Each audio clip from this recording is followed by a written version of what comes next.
안녕하세요. 오늘 저희가 함께 좀 깊게 파볼 자료는요. 데브옵스 분야 신입 면접 준비하시는 분들을 위한 거예요. 그 실무 질문이랑 답변 예시들을 좀 모아봤습니다. 이걸 보면서 면접관들이 뭘 중요하게 보는지 또 어떻게 답변해야 할지 그 전략을 좀 알아보려고 합니다. 네, 안녕하세요. 이게 단순히 정답 맞히기 이런 거보다는요, 면접에서 어떤 생각의 과정을 보여주는 게 좋을지, 그런 핵심을 짚어보는 시간이 될 것 같습니다. 네, 보면 트러블 슈팅 경험부터 시작해서요. 로그 관리 중요성, 또 장애 났을 때 어떻게 소통하는지, 정규 표현식은 얼마나 써봤는지, 그리고 이거 진짜 많이 보죠. 502 에러. 아, 50이요? 네네. 네, 이거 원인 분석까지 진짜 신입 면접에서 딱 물어볼 만한 그런 알짜 질문들이 모여 있네요. 여러분, 면접 준비에 좀 실질적인 도움이 되길 바라면서 자, 그럼 본격적으로 한번 시작해 볼까요? 네, 좋습니다. 첫 번째 주제가 트러블 슈팅의 일반적인 절차나 자신만의 노하우인데요. 사실 좀 막연하게 들리기도 해요. 이거 어떻게 접근해야 할까요? 여기서 제일 중요한 건요, 체계적인 접근을 보여주는 거예요. 면접관 입장에서는 이 지원자가 문제 딱 만났을 때 막 허둥대지 않고 얼마나 논리적으로 해결해 나가는지 이걸 보고 싶어 하거든요. 그래서 일단은 문제 현상 이걸 명확히 파악하는 것부터 시작해야 합니다.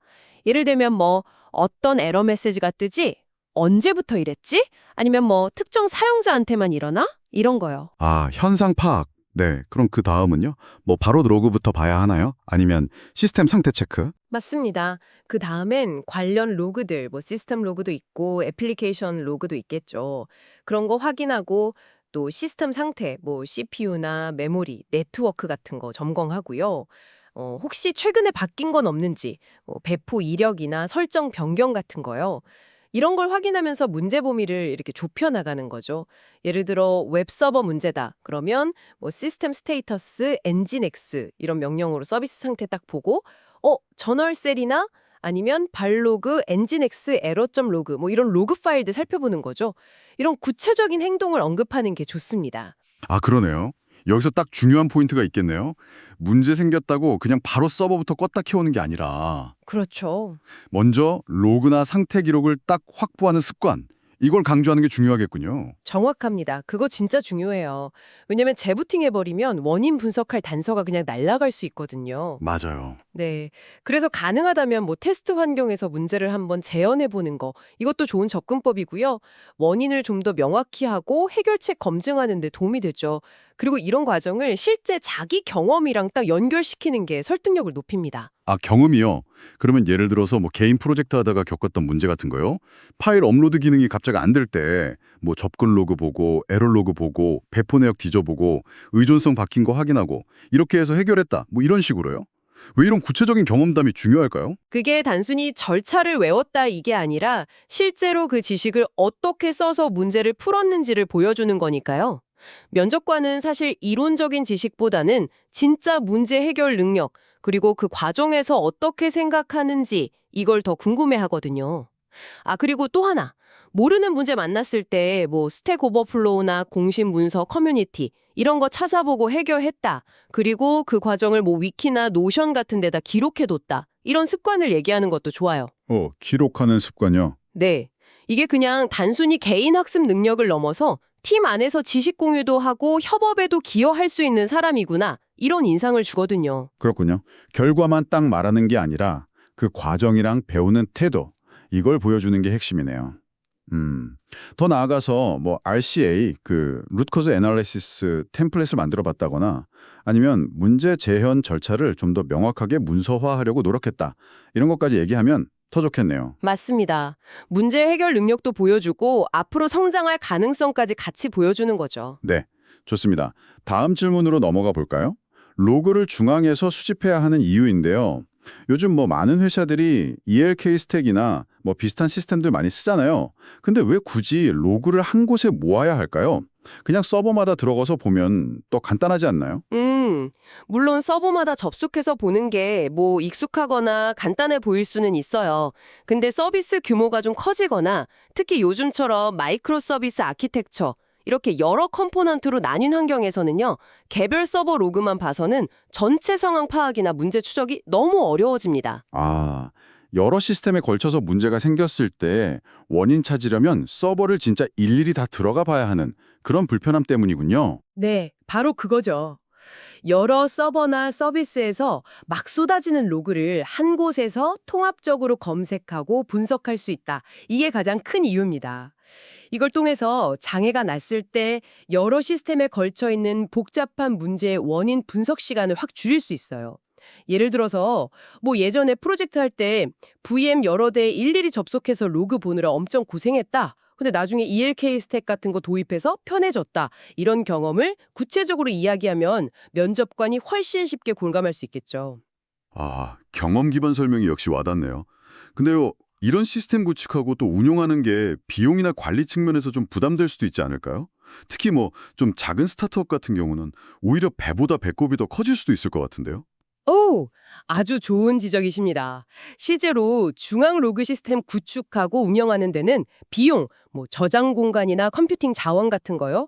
그리고 관리 부담, 뭐 시스템 유지 보수나 데이터 파이프라인 관리 같은 거 분명히 따릅니다. 또 로그에 민감한 정보가 있을 수도 있으니까 개인정보 보호나 보안 규정 준수 이런 것도 신경 써야 하고요.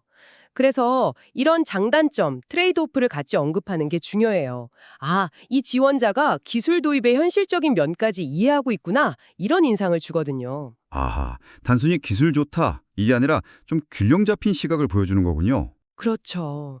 그래서 답변할 때는 중앙 집중 로그 관리의 명확한 장점들, 뭐 신속한 원인 분석, 서비스별 기간별 로그 패턴 비교나 집계가 쉽다는 거, 이상 징후 탐지, 개별 서버 장애나도 로그 안 날아가는 거 이런 거 설명하면서도 방금 말씀하신 그런 고려사항들도 알고 있다. 이걸 보여주는 게 좋습니다.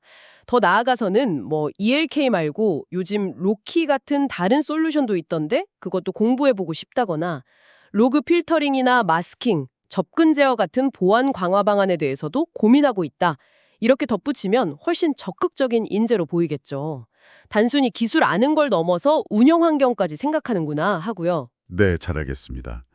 다음 주제는 장애 상황 전파 및 보고 절차입니다. 실제 서비스 운영하다가 장애 딱 터졌을 때 어떻게 소통하고 보고하는지 이건 진짜 경험이 중요할 것 같아요. 이론만으로는 좀 한계가 있을 텐데요. 맞습니다. 경험이 제일 좋긴 한데 사실 신입 지원자한테 뭐 완벽한 경험을 기대하진 않아요. 그 대신에 장애 상황에서 얼마나 침착하고 또 체계적으로 소통할 수 있는 가능성, 이걸 보여주는 게 중요합니다. 여기서 핵심은 신속함, 그리고 정확함, 이 두 가지예요. 신속함과 정확성. 아, 근데 그거 둘 다 잡기가 쉽지 않을 것 같은데요. 특히 막 정신없을 때는요. 그렇죠. 그래서 딱 정해진 프로세스를 따르는 게 중요합니다. 일단 장애를 딱 인지하면 뭐 모니터링 알람이 울리든 사용자가 알려주든 최대한 빨리 팀 내부 채널, 뭐 슬랙이나 메신저 같은 데다가 장애 발생 사실을 공유하는 게 첫걸음이에요. 근데 이때 중요한 건 그냥 장애 발생 이렇게만 던지는 게 아니라 어떤 서비스에서 어떤 증상이 언제부터 어느 정도 영향이 있을 것 같은지 이런 핵심 정보를 간결하게 포함해야 돼요. 아, 초기 전파 내용이 중요하군요. 그럼 그 다음에는요? 계속 상황 업데이트를 해야 할 텐데. 네, 원인 파악하고 조치하면서 주기적으로 상황을 업데이트해야죠. 특히 서비스 운영 환경, 그러니까 프로덕션에 영향이 있다면 미리 정해진 보고 라인이 있을 거예요. 그 라인 따라서 리더나 아니면 유관 부서, 뭐 고객 지원팀이나 사업팀 같은 데에 상황을 보고해야 합니다. 이때 이제 파악된 잠정적인 원인이나 아니면 예상 복구 시간, ETA라고 하죠. 그것도 같이 공유해 주는 게 중요해요.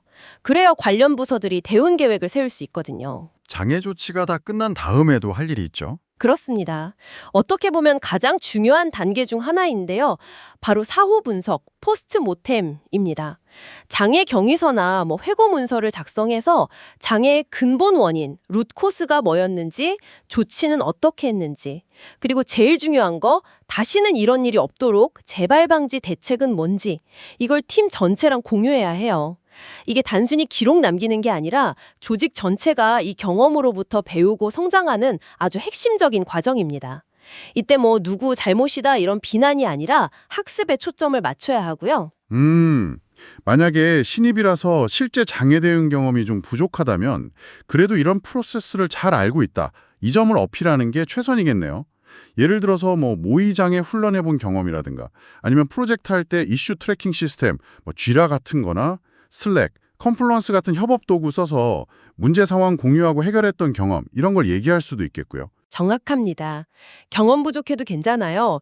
알고 있는 이론, 관련 경험들, 뭐 모의 훈련이든 프로젝트 이슈 관리든 써본 도구들 이런 걸 최대한 연결 짓고요.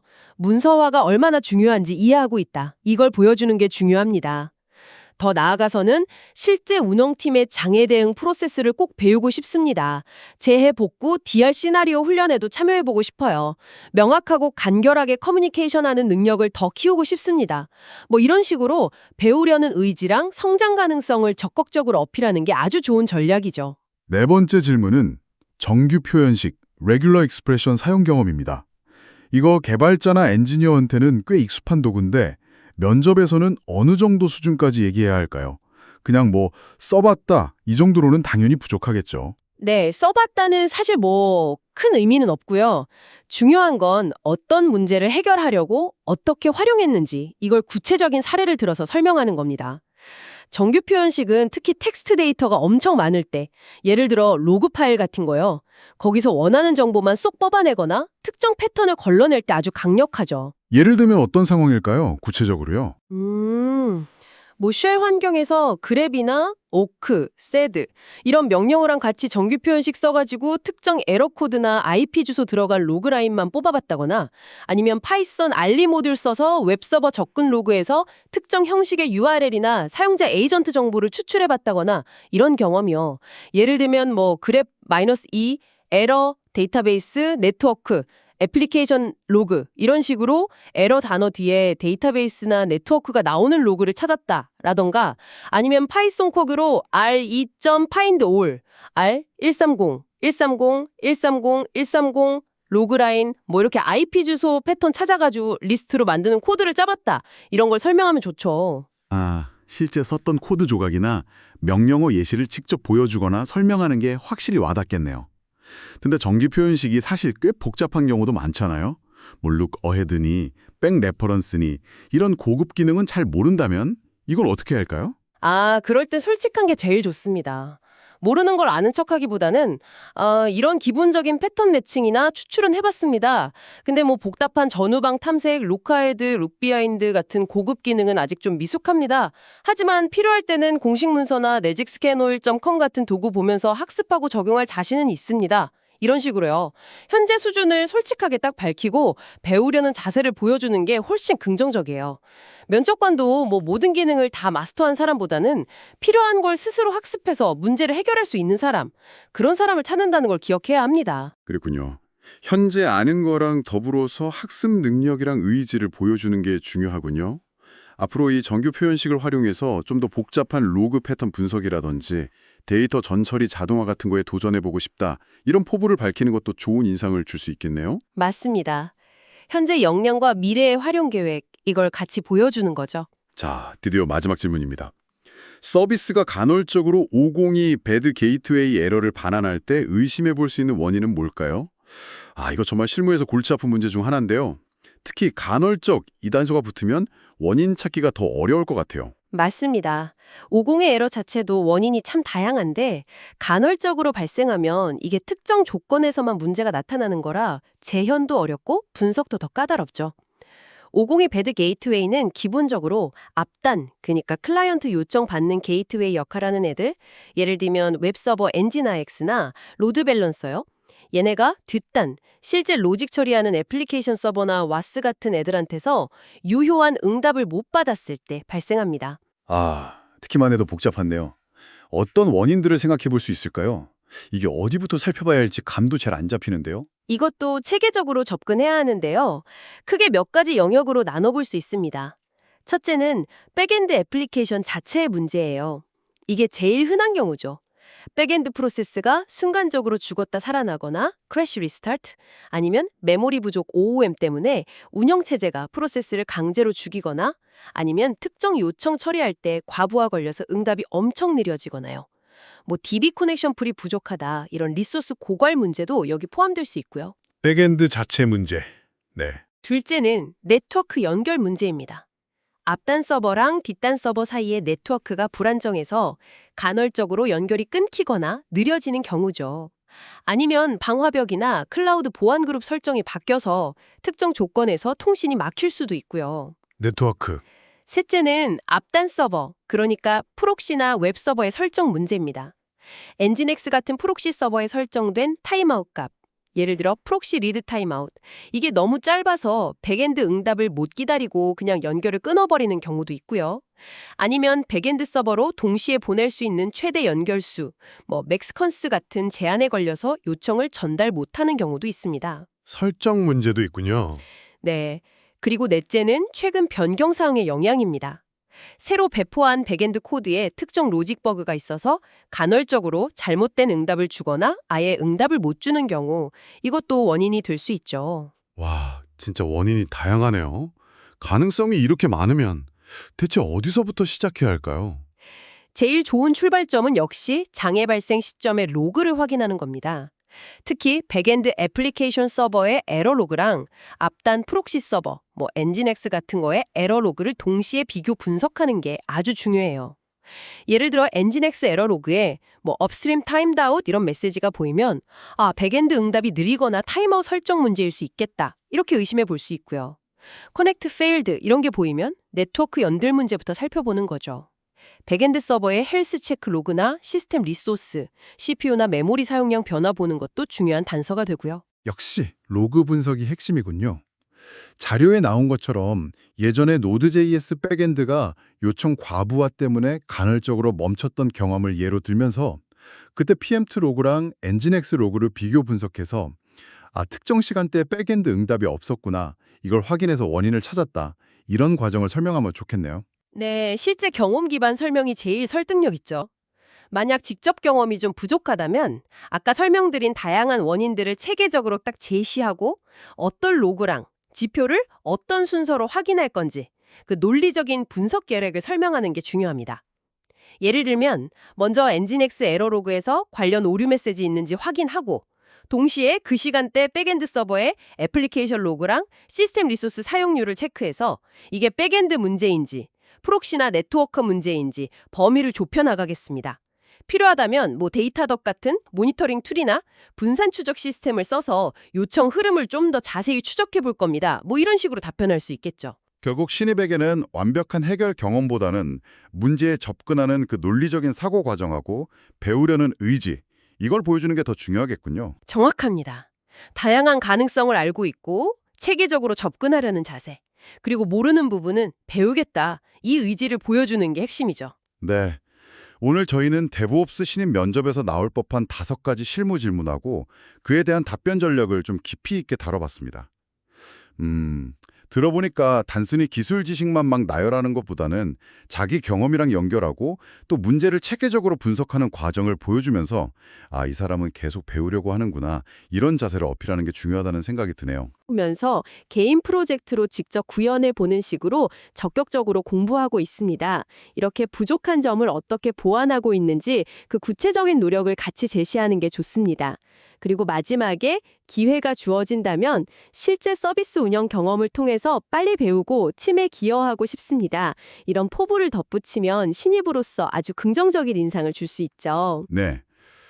오늘 다룬 내용들을 바탕으로 스스로한테 좀 질문을 던져보는 것도 좋은 공부 방법이 될 것 같아요. 예를 들어서 로그를 중앙에서 수집하면 관리 편한 거 말고 보안적으로는 또 어떤 이점이 있을까? 라던가 아니면 502 배드 게이트웨이 말고 자주 보이는 503 서비스 언어베일러블 에러는 주로 어떨 때 발생하고 502랑은 근본적으로 뭐가 다를까? 이런 질문들이요. 기술의 작동 원리에 대해서 계속 왜? 라는 질문을 던지면서 탐구하는 습관이 결국 성장의 밑거름이 될 테니까요. 여러분도 이런 질문들을 스스로에게 던져보면서 더 깊은 탐구를 이어가 보시면 좋겠습니다. 아주 좋은 접근입니다. 그런 호기심하고 탐구 정신이야말로 엔지니어를 성장시키는 가장 중요한 동력이죠. 정말요. 그럼 오늘 심층 분석은 여기서 마무리하겠습니다. 함께해 주셔서 감사합니다. 네, 감사합니다.